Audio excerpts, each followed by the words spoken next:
Okay. Good afternoon.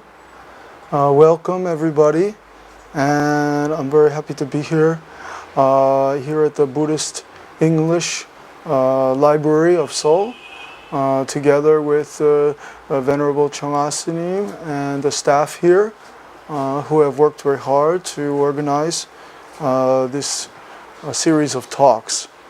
And as was just mentioned, today I will be talking about the roots of Korean Sun, or otherwise you know as a Zen, the roots of Korean Zen. And this is of particular interest to me and to many people nowadays. What is the roots and the beginning of Korean Sun? Those of you who have lived in Korea for some time, especially Korean people, are more familiar with the history of Korean Buddhism than others, but I'm not really going to go through the history of Korean Buddhism, because when we look at the history, a lot of what we know as Buddhism is a cultural manifestation. And what I'm really interested is the search for the truth. Search for the true nature, for the true self. And this has always been there, but sometimes it's obscured by the cultural manifestation, because the cultural manifestation of Buddhism can, even though it's sometimes very beautiful and sometimes very interesting, is sometimes obscuring the truth.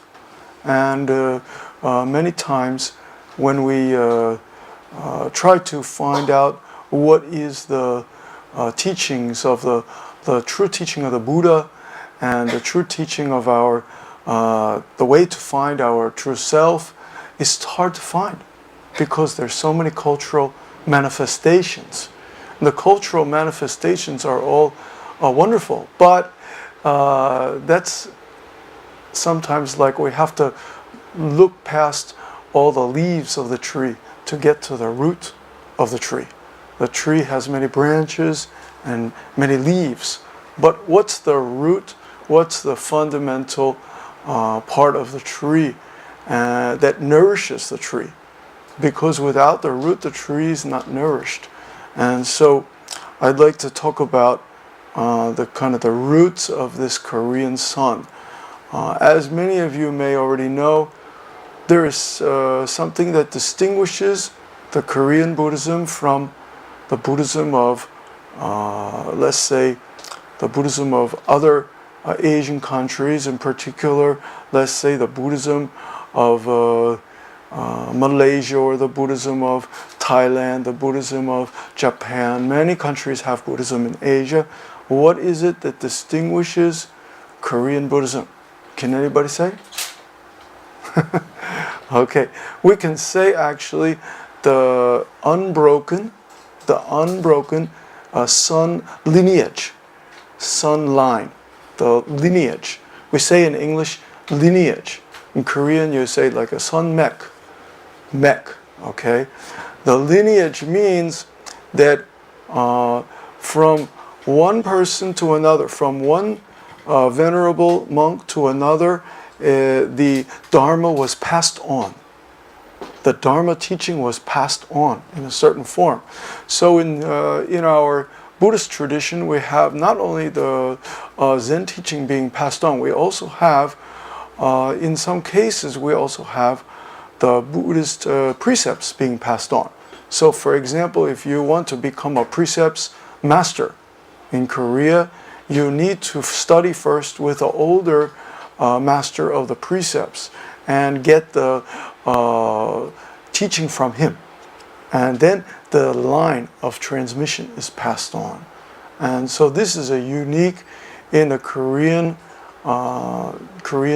Buddhism. Actually, I don't want to say completely unique, but it's one of the qualities that we find that's difficult to find in other countries' Buddhist tradition. For example, in Japanese Zen, because Japanese Zen is more family-oriented, the Buddhist teaching is sometimes passed on from father to son. And the temple is passed on from father to son, because the Buddhist tradition is family-oriented. And there is no prohibition against having family in the temple, being married and have family in the temple. However, in the Korean tradition, this is not the case. In most schools in Korea, some schools that is the case, but in the Chogi school, there is not family tradition, but there is the tradition. There's like some kind of sort of a temple tradition, and so we have the roots of Korean Zen. We can say began where? Where did they begin? What's the most important sutra in the Chogi order? Can anybody tell me? Diamond Sutra, correct. Diamond Sutra is the most important. It's called the diamond cutter, the cutter of doubts. What is a diamond? It's the hardest substance known to man. It's used to cut other metals, to cut other stones. So the Diamond Sutra is considered to be the sutra that cut all the doubts, that cut all the mistaken notions, and so the Diamond Sutra is considered the premier sutra of Chogi order. It's considered the most important sutra that we study, and yet the Diamond Sutra is not easy to understand without a good teacher, because when we read the Diamond Sutra, it's fairly short and it's very esoteric, and it's very difficult to understand correctly without a good teacher. And so our Korean Choge order school calls itself Choge for not just by coincidence. There is a reason that it's called Choge order. That's because the mountain that the sixth patriarch, Hui Neng, lived on was Choge Mountain in China. And there is also a Choge Mountain in Korea, at the mountain where Seonggwangsa Temple is nowadays. But what's important is the Choge Mountain in China, because the sixth patriarch, he lived there, and he was the first patriarch, we say, of the Sun tradition, to use the Diamond Sutra and to effectively teach the Diamond Sutra to all people, to common people. And he based his teaching of meditation on the Diamond Sutra. And he used the Diamond Sutra to give the Zen teaching to many people, to open the minds of many common people. And so we can say the roots of Korean Sun are not only in the Diamond Sutra, but also in the school of the sixth patriarch, in the school of Hui Neng. And so during this course, I would like to talk about the Sutra of Hui Neng, known in Korean as the 육조단경. And I can talk about it. Of course, we'll do this together. We talk about it in English, and we can discuss and we can ask questions about it. I am using a translation by the A.F. Price and Wang Mulam. This translation, this book, includes Diamond Sutra and Sutra of Hui Neng. So I hope by the next course we will have the books available for everybody. And I'm expecting a newer, even better translation soon of the sixth patriarch Sutra of Hui Neng. What is a sutra? So those of you who have studied Buddhism may already know this, but I will say it anyhow. The sutra is the written expression, the oral expression of the Buddha's Dharma. It's the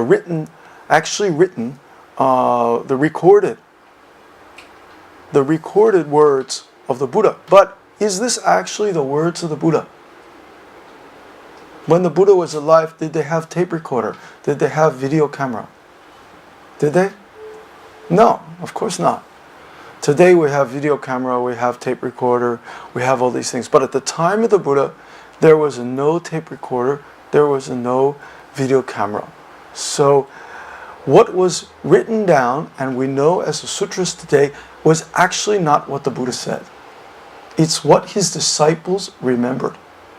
It's what Ananda remembered. It's what his disciples later, after he died, what they wrote down. So after the Buddha's great nirvana, the Mahaparinirvana, then all the disciples gathered and they listened to Ananda. And so Ananda, he had a phenomenal memory. He had he was very smart, he had a really great computer, so to say. He remembered everything the Buddha said. Over 40 years of teaching is like a super high-powered, computer with great hard drive capacity. And he remembered everything the Buddha said, and so every sutra begins with the words, "Thus have I heard." 4 words, "Thus have I heard." So sutra is actually Ananda's speech. It's what Ananda said, and it's what Ananda remembered. How the Buddha actually said it, we're not sure. Of course, we trust Ananda. He was a great monk. He had the phenomenal memory. And so probably what he remembered is very close to the way the Buddha said it. So we say the sutra is the Buddha's speech, as remembered by Ananda. Okay? Then precepts. All of you, maybe some of you took 5 precepts, maybe some of you took more, maybe some of you don't have precepts, but you are familiar with precepts. Precepts are very important, especially to monks, but also to all Buddhists. Precepts, we say, are the Buddha's action. This is how the Buddha would have behaved. Is how we expect somebody who is a Buddha to behave. Then, what is a Buddha's mind? The mind of the Buddha, we say, is the sun. Or Japanese say the Zen. Chinese say Chan. Now, mind is a very kind of a ephemeral thing. It's not something we can say exactly what is the mind. Even psychologists have many arguments about what is the mind. And we cannot exactly define it. So, the same applies to sun.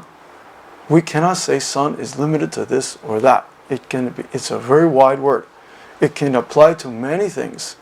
But simply to express it, we can say it is the mind of the enlightened one, the mind of the Buddha. So, the mind of the Buddha is sun, or meditation. Now, meditation is a more more like the word we use for yoga. Somebody sitting cross-legged and does yoga, or somebody does the various postures. This is a meditation. This is a little different than what we know as the Chan or the sun tradition. So the simplest way that I can tell you is sun is the mind of the Buddha, or the mind of the true nature, the true self. Okay. Now, this translation, as I mentioned, is done by this A.F. Price and Wang Mulam. This is printed by Shambhala, and it's actually a very good translation. There are other translations of Diamond Sutra and Six Patriarch Platform Sutra, but this one is one of the best that I have seen, and has been recommended by other people. And the translator's mind is very important in these kind of texts, especially in the texts about Zen or Sun. Translator can make the text really great, or can make it very boring. It's really important. The attention of the translator and the wisdom of the translator is very important. It will show up into the book. So the translator has to have a lack of ego in translating. He has to be willing to accept criticism from others and work with others in order to make a good translation, and accept criticism and be willing to not put his ego into the translation. Just as the Diamond Sutra says, no bodhisattva who is a real bodhisattva, who is a true bodhisattva, cherishes the idea of an ego, a personality, a being, or a separated individuality. So any bodhisattva who is a true bodhisattva doesn't cherish that idea, I am bodhisattva. That's already not bodhisattva. This is a teaching of the Diamond Sutra. So the good translator or the good lecturer of this kind of material has to be without self-serving ego. Well, how do you translate and give the lecture if you don't have an ego? If there's nobody here, how am I talking to you? So don't get thrown off by the word no ego. It's common to read the Diamond Sutra and you hear there's no ego, there's no merit, there's no almost nothing at all. You can conclude there's nothing at all. But that's we say expedient means. This is a expedient means. We really need to have some experience of wisdom before we can correctly understand these words. Okay.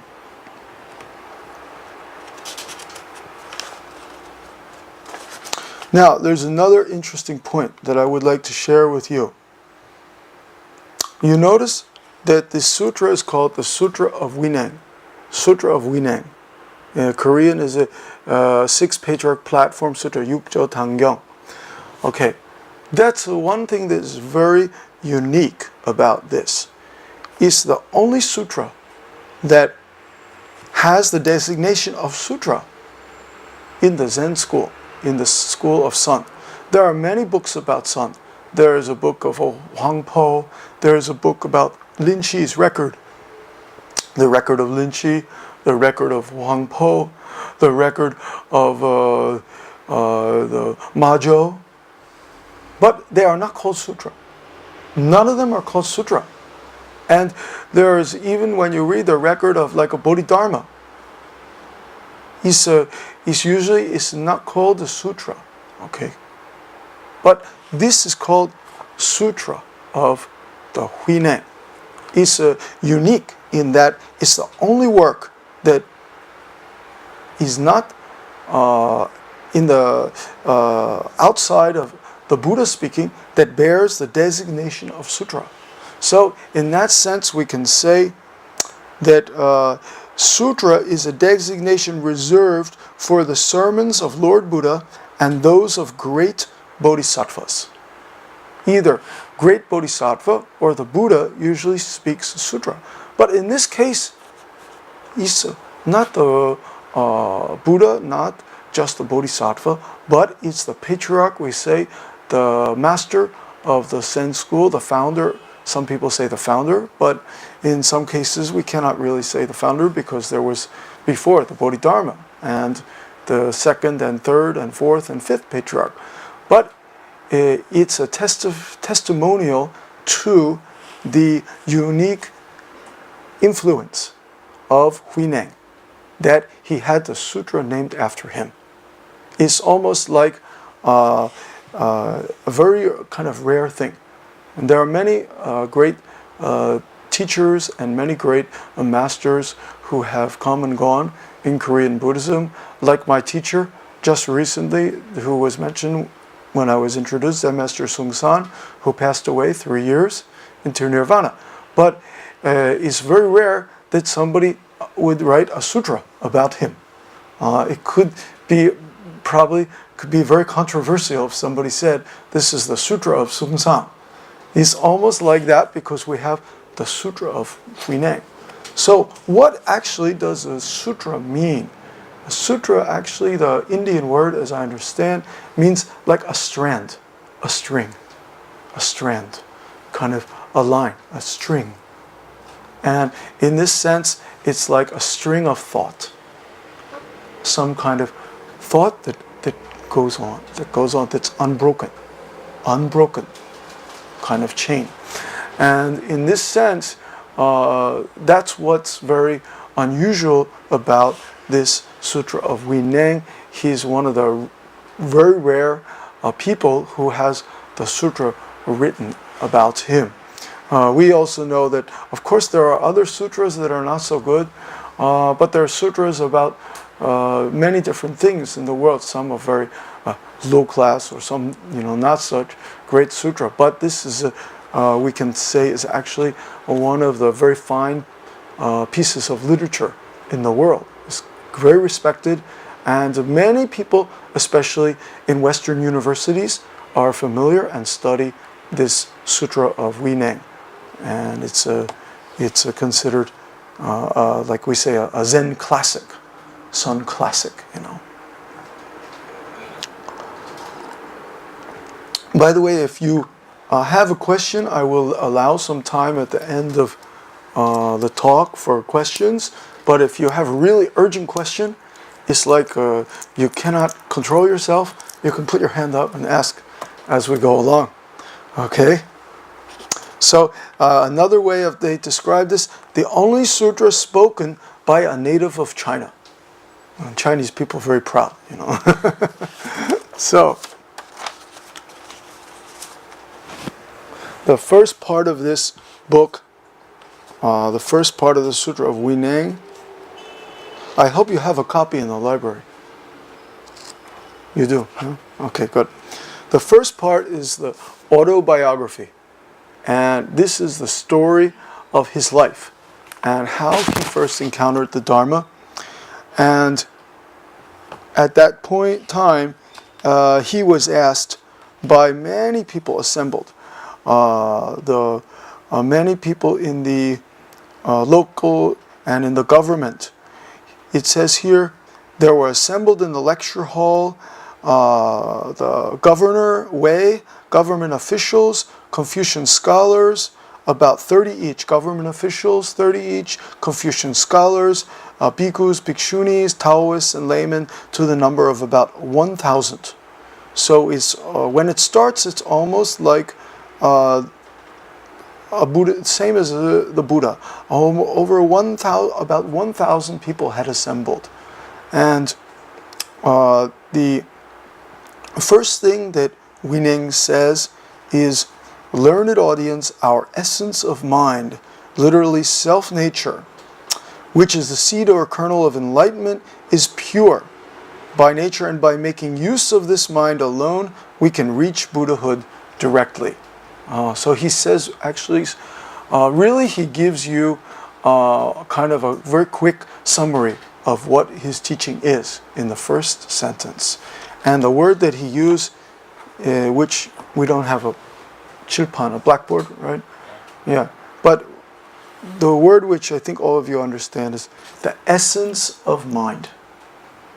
Not just the mind. Many people have a mistaken notion that the mind is the way to attain Buddha. But if you check carefully, he says the essence of mind, which is the self-nature.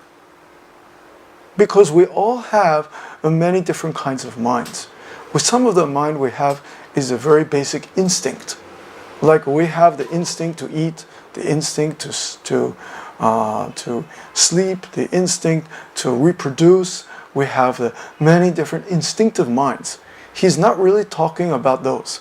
He's talking about the essence. He's talking about the most essential part of our mind. Of course, those are all important.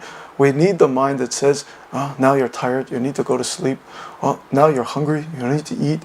Oh, now you need to go out, make some money, you need to do this, do that. But he's talking about the essence of mind, the most essential. And he says if you make use of this, you can attain Buddhahood directly. You can become a Buddha directly. So this is this was actually at the time was quite revolutionary to many people in China. We have to understand that many people in China, when they read the sutras, the sutra books which came, they literally tried to practice as the sutra said, which means they went through a process of purification, a process of cultivation and realization, many kinds of processes gradually cultivating themselves. But what the Hui Neng says is that if you can grab this essence of mind, then if you can make use of this, now the word is very important, make use of this, you can attain Buddhahood directly. So this is the same point as in Korean Buddhist teaching we say, see your nature, become Buddha. 견선 삼불. See nature, become Buddha. Now, he talked about this as the essence of mind, which is the seed or kernel of enlightenment, Bodhi. Okay, so let's all look at this question. What is the essence of a mind? That's not our usual mind that is concerned with how much food we get to eat, concerned with how much money we make or how famous we are. These are the usual kind of mind. We are looking for the essence. It's kind of like the most essential and pure kind of seed of the mind. And by making use of this mind alone, we can reach Buddha directly. Now, he says, let me tell you something about my life and how I came into possession of the teachings of the Dhyana school. Dhyana is another word for Zen, the sun. Dhyana, jhana school. Jhana is Indian word. Jhana, Chinese is a chan. Korean is a sun. Japanese is Zen. Nowadays, English also Zen. So, Korean people are not happy when I say Zen. So I'm always reminding myself, don't say Zen. Don't say Zen. You'll make Korean people unhappy. You must say sun. So I try to say sun. When Hui Neng was very young, his father died, and his mother was left alone. His mother was left alone. She was miserable, and she had very little money, and she had a very difficult life. And Hui Neng, since a young child, he had to help his mother, and when he was just maybe teenage, he could not go to school. He had to go to the mountain, and he would gather wood. He would gather wood, and he would sell it in the market to help his mother. He was a very filial. He was a very good son, and he only took care of his mother. So he could not go to school. Like we had the opportunity, myself and other people had opportunity to go and study in the university. He didn't have that. He only went to the mountain and helped his mother. Every day he's gathering the firewood to help his mother. And he said he was maybe 16 or 17 years old. And he was returning from the mountain. He came to the marketplace, and he's selling the wood that he gathered at the marketplace. He gets some money, give to his mother. Only support his mother. Then it said that at that time he heard a monk who was reciting the Diamond Sutra.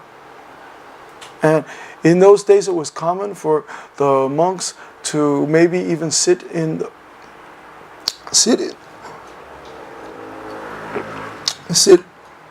the marketplace and to recite a sutra. And in that way, it was considered some kind of teaching, spreading the Buddhist teaching. And maybe that sometimes if you go to Japan, in Korea, sometimes you don't see this anymore. But if you go to Japan, the monk will walk on the street and chanting Heart Sutra. Okay. And he heard this monk chant the Diamond Sutra, and when he heard the line, "Don't attach to anything which arises in the mind," when he heard that, he had some enlightening experience. His mind opened. Now, this is a really, actually, it's very incredible. He was not educated. He was not very old. He was not very experienced. But he heard the monk chanting. Actually, he was chanting in Chinese, and the words he was chanting were "웅무소지 이생기심, 웅무소지 이생기심." And when he heard those words, which is "don't attach to anything which arises in the mind, he had some awakening. It's like, oh, he understood something and he became enlightened. At that point, he did not do anything special, but he asked the monk, where did you learn this sutra, and who is your teacher? Who is teaching you to recite this Diamond Sutra? And the monk said, my teacher is the fifth patriarch, and he's staying at this temple in the mountain to the north, and he's teaching us to recite the Diamond Sutra. And the time the young Hui Neng was very interested in visiting the patriarch, the fifth patriarch, and he wanted to see whether his realization, whether his enlightenment was true. He wanted to have his enlightenment verified. We say confirmed, because one thing that I would like to emphasize in this course, many people have some experience where they think they got some enlightenment. They think that they have some awakening, they have some insight. But until they have it confirmed, until they meet a wise and good teacher, it's really of very little use.